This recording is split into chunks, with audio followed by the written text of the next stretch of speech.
Hello, and welcome to the Quest for Games. I'm Jerry, and in this video, we're going to talk about the two-player game Everdell Duo, which I got as a Kickstarter. I believe it's supposed to be out in general release in 2025. Everdell Duo is a two-player game set in the same world as the Everdell board game that all of us, or most of us, know and love. So Everdell Duo is a two-player game that's competitive or cooperative. The competitive game is pretty much the same as what you're used to in the Everdell that you have today. If you have that, you're trying to build a city, which is a tableau of cards, and get the most victory points at the end of the game. And then there's three cooperative modes. One cooperative mode, a basic cooperative mode, is you find one scenario you want to play, you play that cooperative, and you're trying to get to a certain point total and a certain other goals as they are in the book, and I'll show you that in a minute. There is a campaign game where you play through this campaign book one scenario at a time, building up your city, and you're competing against the press, which is Skunkworks. The last mode is a challenge mode where you're trying to do one of the scenarios, but you're trying to complete certain challenges that there are in the book. So with that said, let's get it to the table and start the setup. Oh, before we get it to the table, I did buy this. It was a Kickstarter. The channel is not sponsored, so all the opinions you hear in here are Jerry's opinions. They're not anybody else's opinions. I'm not paid for doing this, so these are my opinions. Take them however you want. Hello and welcome to the table. First thing we're going to do is set up the game board. And we need to understand, are we going to play a competitive game or are we going to play one of the three cooperative or single player modes? If we're playing the competitive game, we need to make sure that the word journey is right here in the top corner. You also notice that in the competitive game, the board itself doesn't have any like numbers or anything else on it. When I flip it over to this side, you'll see there's a set of numbers here across the top and across the bottom. Those are used for the cooperative game. So first thing we have to do is, since we're setting up for competitive, that's the suggestion in the book. For your first play is to play competitive. Then I'll go over the things that you have to change if you're setting up for one of the cooperative modes or single player modes. So we have journey up in the corner. The next thing we need to do is get the sun and the moon tokens out, which are new to this game. You put the sun and the moon tokens on the first spot on the track. This center track is the sun and moon token track. The next thing we do is we take the critter and construction cards and give them a shuffle and deal them out, starting at the left and moving to the right.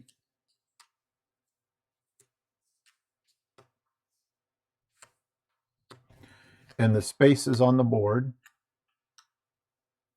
similar to the meadow, if you've played Everdell,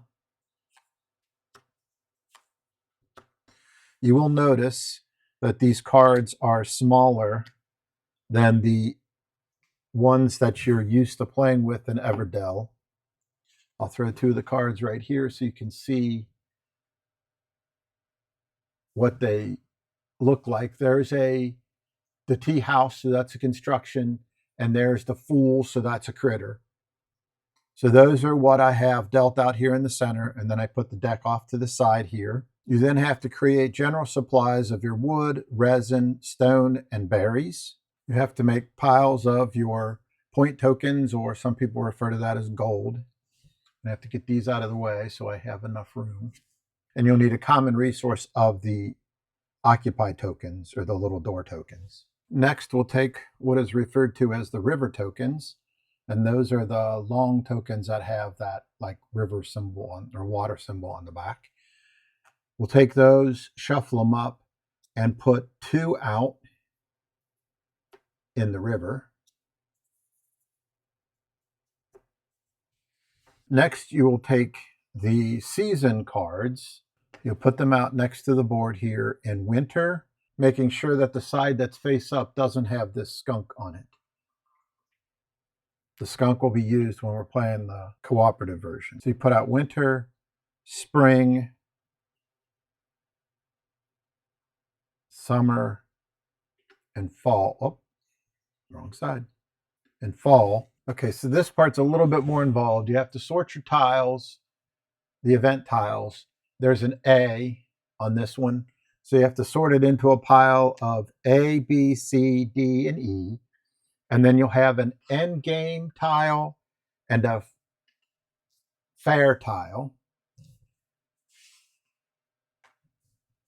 So you shuffle the A pile up and you take one and then set the rest of them back into the box.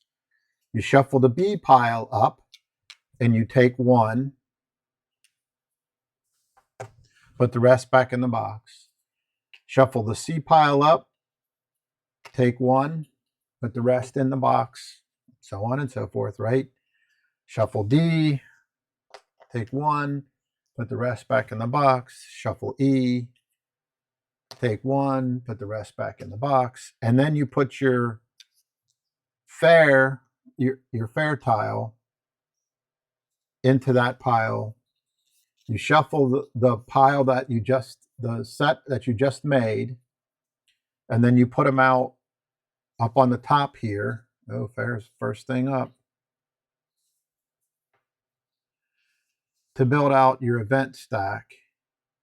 And then you put your journey or your end game scoring tile at the very end.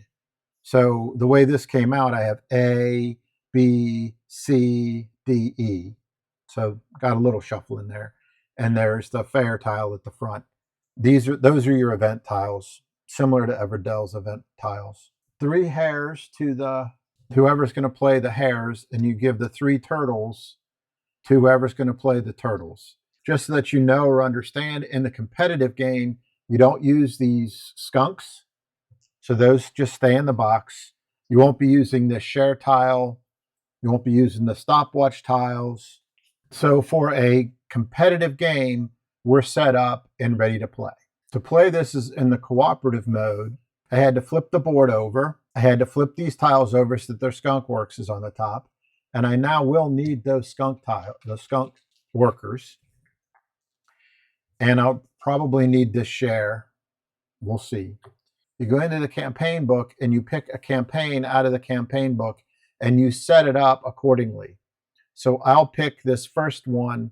There's some text here that talks to you about what you're trying to do, but the additional setup is I have to put 2 skunk workers in the meadow and I have to put 1 skunk worker in a location. And then we are allowed to do open sharing for that particular scenario. So I take the dice. This is, again, just if I'm doing cooperative, just so you can see the difference in the setup of the cooperative. I'll roll the dice. I got a 3. I'm going to put one of these on the 3 space. Oops. Had to make sure the sun and the moon was there. I'm going to put one of these skunks on the 3 space. I've got to put one of the skunks on the 6 space. And I rolled a 2. Sorry, I almost did that off camera. I have to put one of the skunks on the 2 space. What that means is the sun and the moon will not go to this space, and I cannot use this tile that's in this 1 space. If I have events, which at some point in time there will be skunks that go up into the event, and if you do one of the scenarios that has that, you have to roll the dice, and I had rolled a 3 there. I would put the skunk up here, and now I couldn't go to do this event. At the end of the round, you will be re-rolling this dice and moving the skunks around after each turn. And it shows you that on the little season card. It tells you that you're supposed to move the skunks at the end of each season. That completes the setup for any one of the 3 variants of the cooperative game. So let's move on to how the game plays. So let's start talking about how the game is played.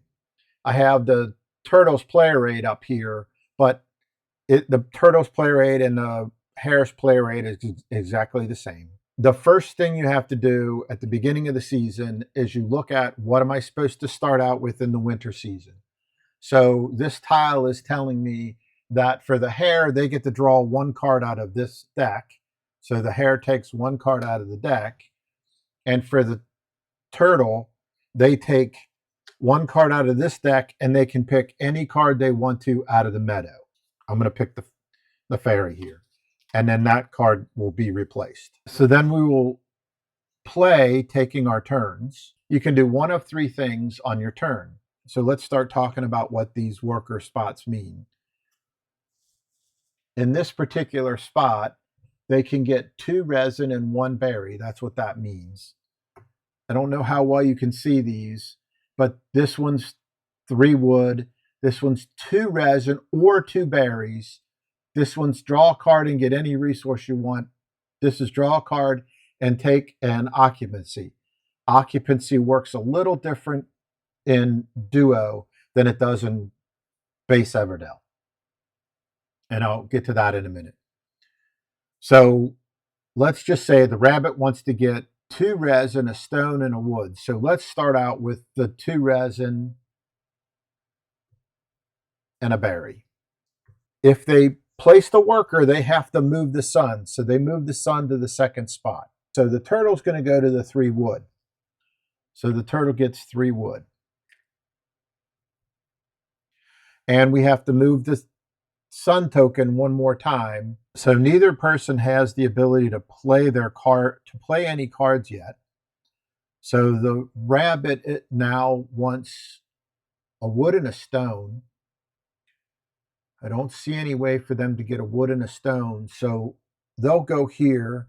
They can draw a card, and there's a symbol on there that we need to talk about. The card with a green arrow coming up by itself means you have to take it from the face down draw deck. The symbol where it shows a green arrow coming up on the card and it shows that little meadow or grass pile, that means you take the card out of the meadow. So you take one of these cards from the meadow. When I place the rabbit here, he takes one card from a blind from the draw because there wasn't the little grass or meadow symbol. And then he can also take a resource of his choice, his or her choice.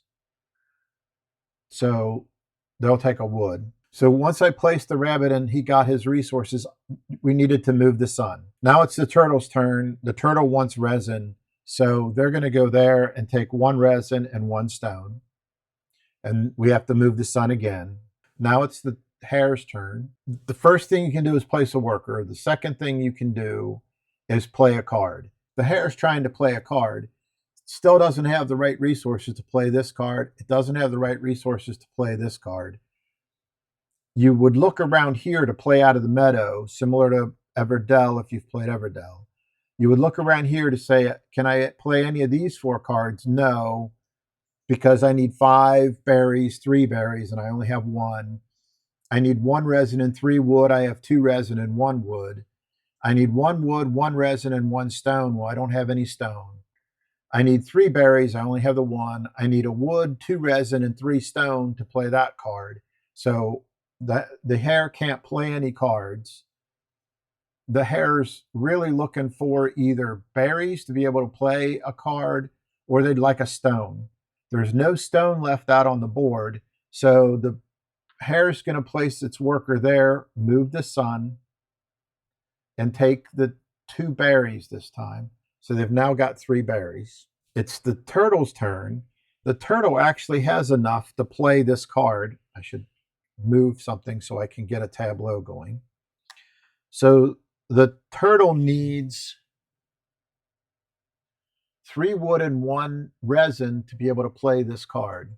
So they spend the 3 wood back to the resource, the general supply, and 1 resin, and they can now play the fairy in their village. Because the fairy is a green location tile, when I play it, I get to take 1 card out of the meadow and I get to take 1 stone. So the turtle now has an extra stone, and the turtle gets to play 1 card or pull 1 card from the meadow.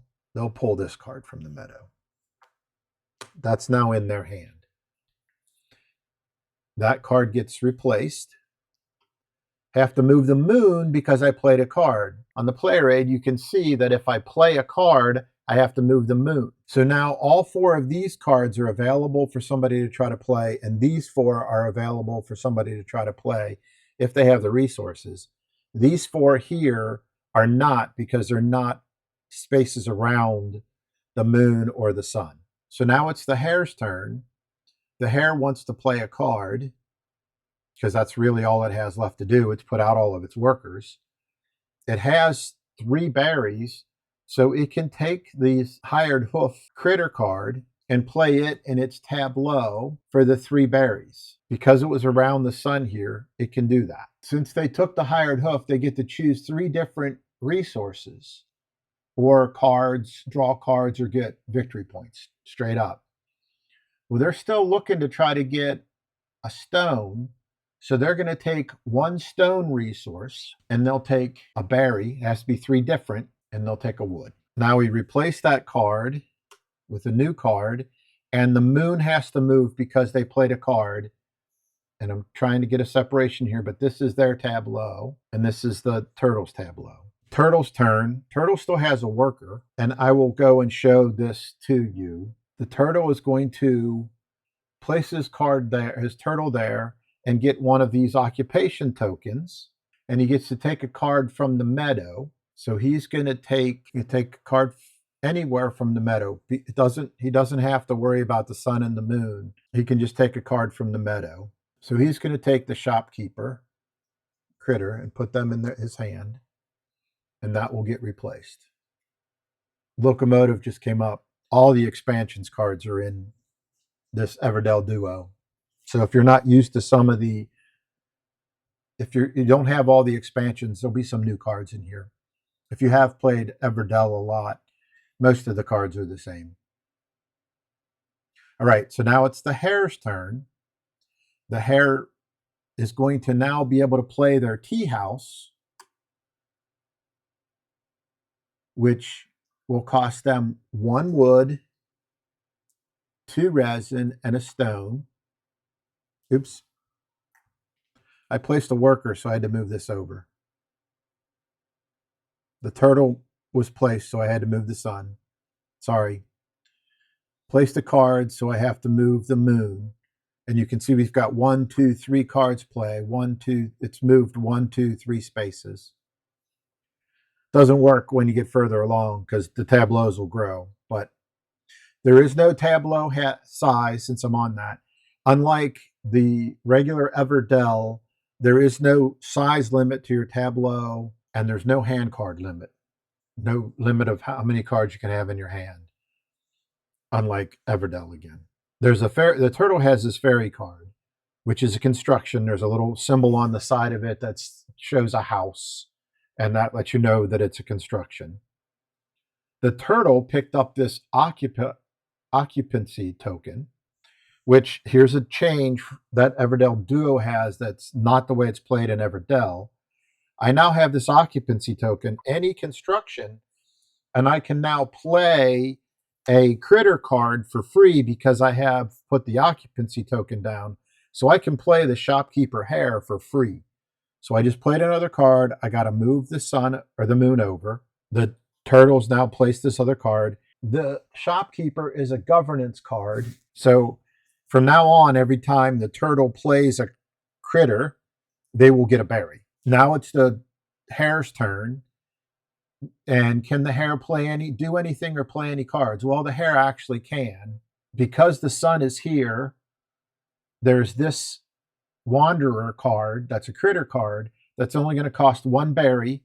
So they can play the 1 berry, and they can play this card straight out of the tableau, and the moon moves over 1 more, and we place a new card out here, the pirate ship. Now it's the turtle's turn. Nobody has any more workers, but the sun's all the way over here. That's usually what happens in a competitive game.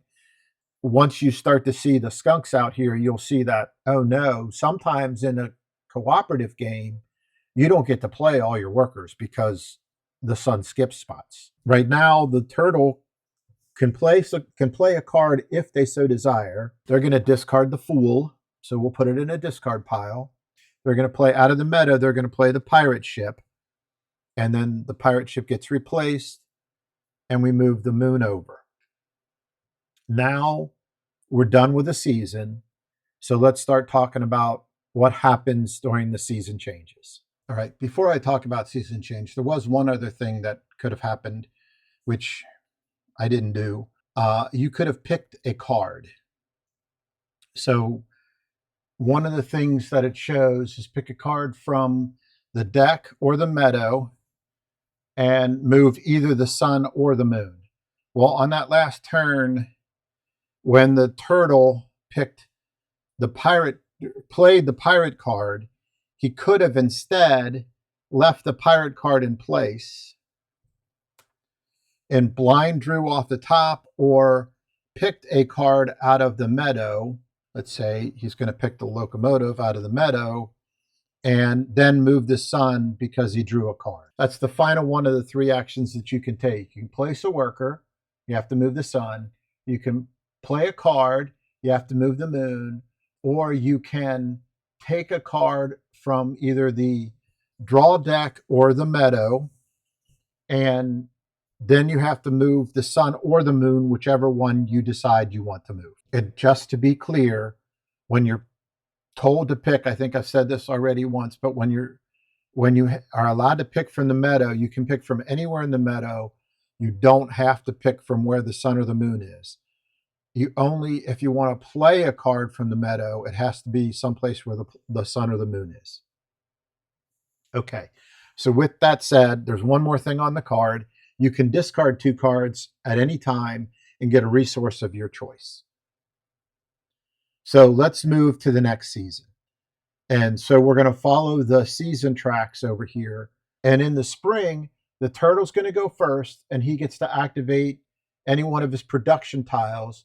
The hare will go second. They get to activate a production tile and do a blind draw. It also reminds you that we have to replace the river tiles. So let's do that. We have to move these back to the beginning. Everybody takes back their workers because we're changing seasons. We have to take these 2 tiles and remove them and replay 2 tiles from the river. And now it's saying the turtle gets to activate one of their production tiles. So the turtle's production tile says they get a stone and they get to draw a card from the meadow. So they're going to draw the house. They're going to take the house from the meadow. Meadow goes into their hand. This is their tableau. And the hare gets to activate a production in there, so they get to activate the tea house. And when they played the tea house, they should have gotten 2, and now they get 2 more because they activated it. That's the only one that they have that's a production. It has that little plant on it. So now the turtle gets to go first, and you go back and forth again, placing workers, drawing cards, playing cards, back and forth through that next season, building up your tableau. There's another kind of card that we need to talk about. This market card actually has a worker placement spot on it. So let's just say that the turtle had the marketplace out in their tableau in their city. On the turtle's turn, they could place somebody there and get the resources that are associated to the market card. Or the rabbit could come over here, the hare could come over here and do that. If the hare goes onto this spot, then the turtle gets 1 gold piece or victory point token for the rabbit using their marketplace. Another thing that you'll see is some of the cards have this little star, and I'm not sure how well this is coming out, but there's a little star on that card in the corner right there, or on the side right there. Well, this card has a discount. It says play a card by moon for 3 less. So this card's power is you get to play a card out of the meadow by where the moon is for 3 resources less than what the card would normally cost. The star on there means that can only be used once. You can't use it multiple times. You can't use it 4 times in the same turn. It can only be used once in the turn. In this particular case, you kind of know that because you got to put a worker on it. Some of the other ones give you a discount and it's not as obvious.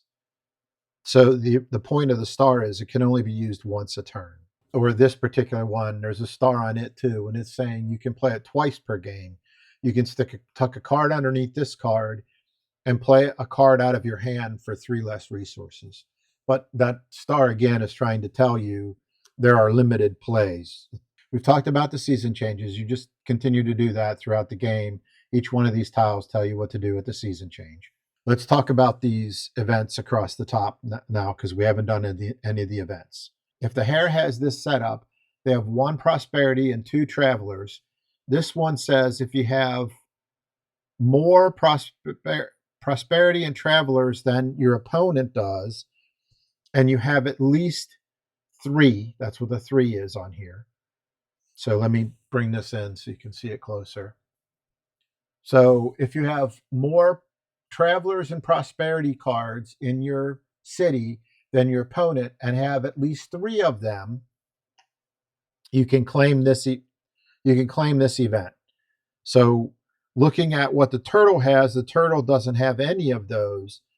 The hare has 3, so on the hare's turn, they could place a worker up here.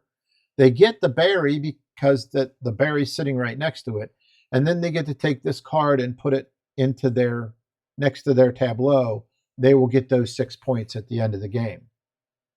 But that worker had to go there, and the worker stays there. And since they placed the worker, they'll have to move the sun. So all those rules apply. So another interesting thing here about this is if the turtle has more of the prosperity and traveler cards than the hare does, if the turtle winds up in their tableau having more of them, doesn't matter. At the time that the hare went and got that card, they had more, they get to take that event. And eventually you'll be on the last season and both of these will be at the end and you're in the last season. So then you go to this journey card and you say, okay, who gets this event automatically from the journey card? The journey card is who has the most cards in their hand plus the cards that they have in their city. Based on who has the most cards in their hand plus cards in their city, they get the 5 victory points for the journey. Then you start adding up victory points, similar to Everdell if you've ever played Everdell. Let's just say we're ending the game. This is not what the game would look like at the end, but let's just say, so the turtle has 5 cards, 3 in its hand plus 2 in its city. The hare has 4 in the city, 2 in its hand, so 6 cards. So the hare gets that event. So the first thing you do is you total up the points that are on the card. So 1, 2, so 3, 0 for that one, 2 for that one, so 5. This 5 here gives them 10, 6 more, 16. It's a really low score. You would have a lot higher score than that. The turtle only has 2. Again, this is not what it would look like at the end of the game, but I'm just trying to show you how end game would work. The next thing that you would do is you would look at these purple prosperity cards. The Bard is a purple prosperity card that the hare has, and it says for every destination card that the hare has, they would get 2 victory points. Well, the hare doesn't have any, but just so that you can see what I'm talking about, that's what a red destination card or a destination card looks like. So for each one of these that the hare might have had in its city, the hare would have gotten 2 victory points for that,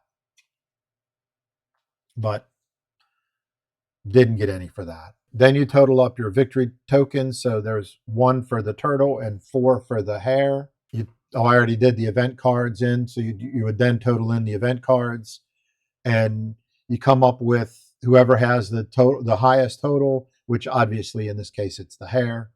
So the hare won the game when you're playing a competitive game. So let's talk a little bit about what changes when you're playing a cooperative game.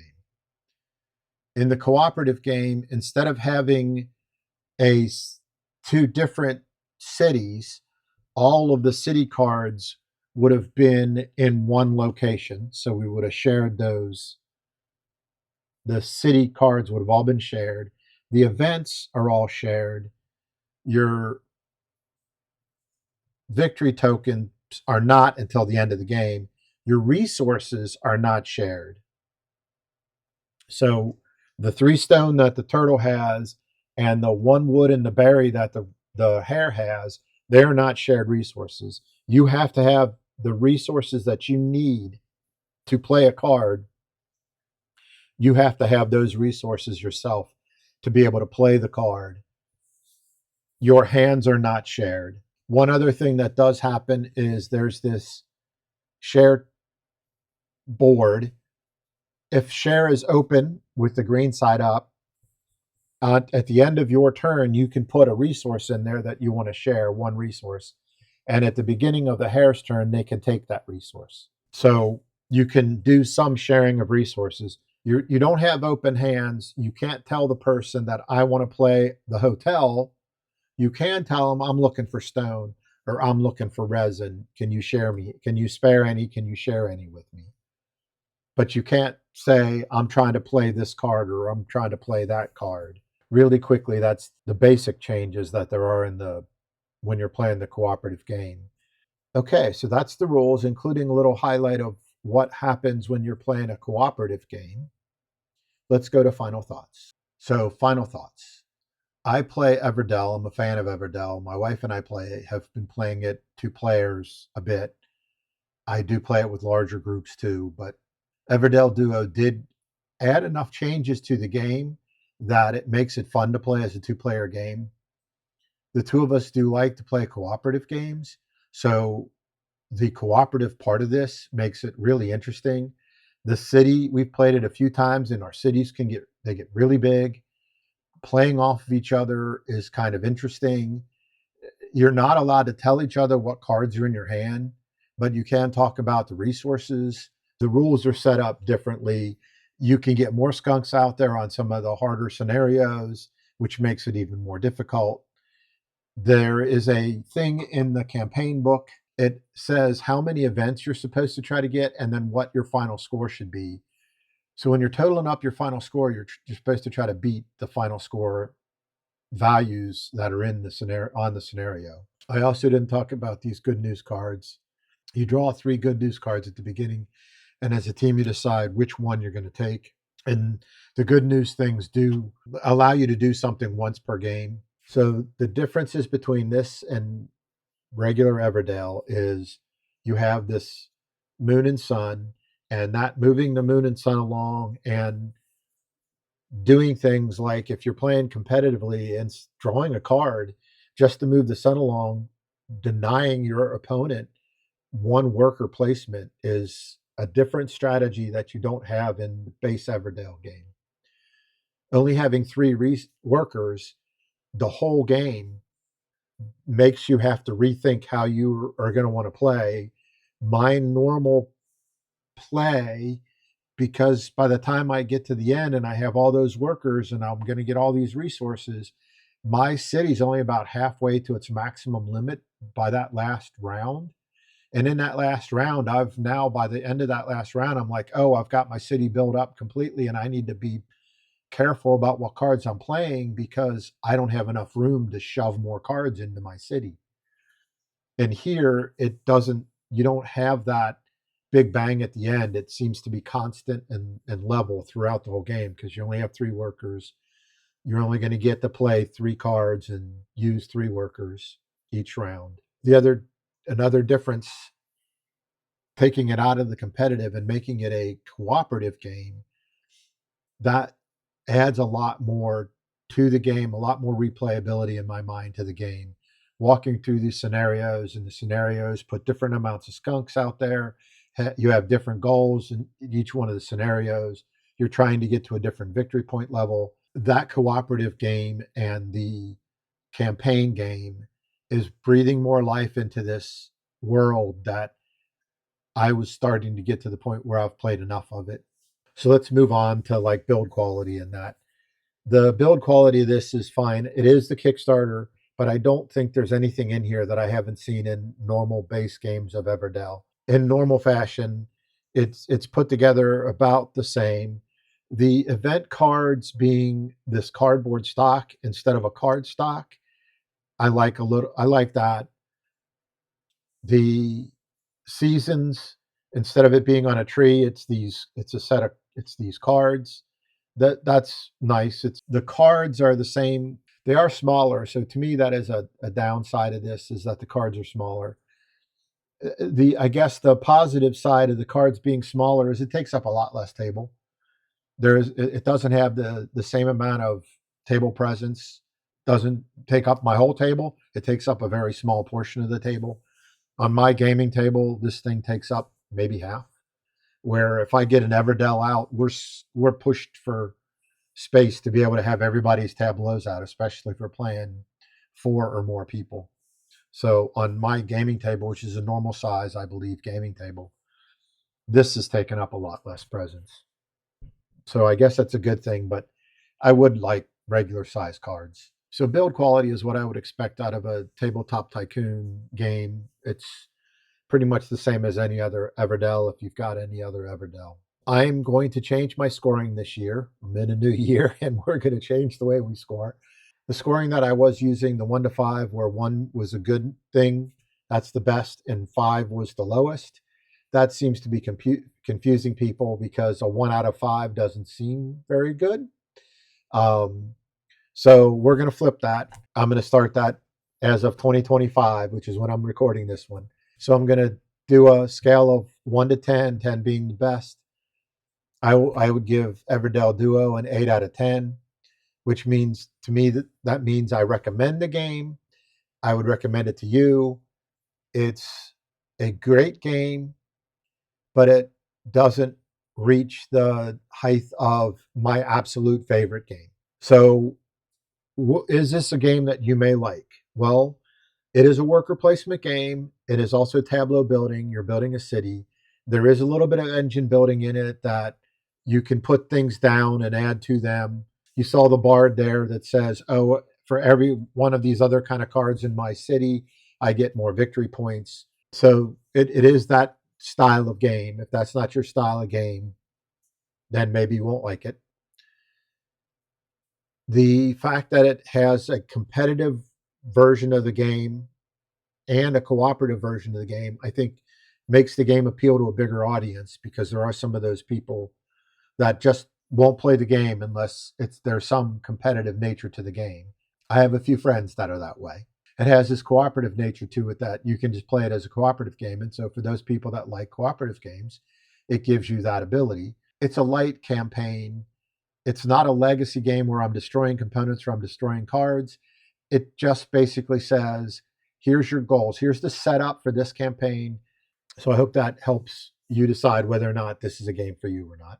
So I think that's pretty much it for my final thoughts. Again, this was a Kickstarter, but my understanding is it's due out in 2025 sometime, and as a regular retail. And with that all said, I'm looking forward to doing more of these this year, and we'll see you in the next one. Thanks.